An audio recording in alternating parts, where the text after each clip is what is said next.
Hey folks, this is Manuel from Steadybit. In this video we want to cover how you can create a new experiment in Steadybit by choosing from one of the existing experiment templates.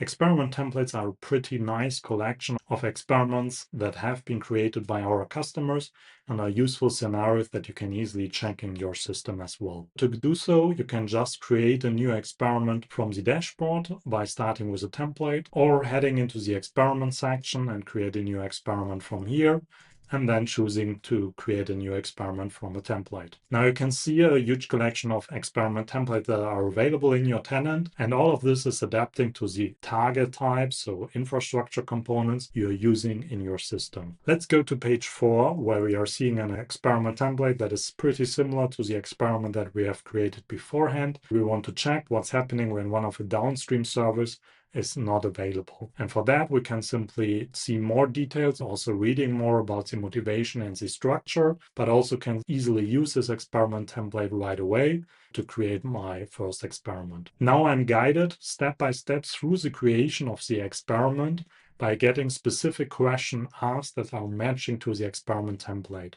The actual wizard in here changes a lot depending on what kind of experiment template you're using, and you can even create your own custom experiment templates to easily replicate common scenarios in your organization.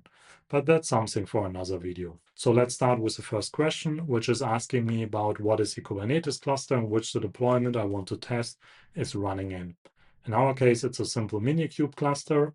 And I can go to the next one. And now it's asked me about the Kubernetes namespace in which the deployment under test is running, which is the Steadybit shopping demo. And at the next screen, I need to select the Kubernetes deployment, which I want to simulate being down. And you can also see where this actual deployment is used.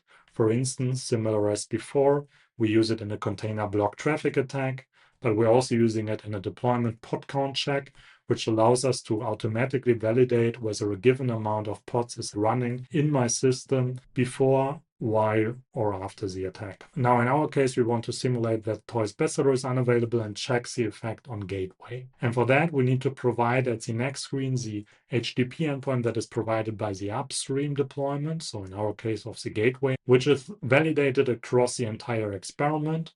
And we can specify the expected success rate.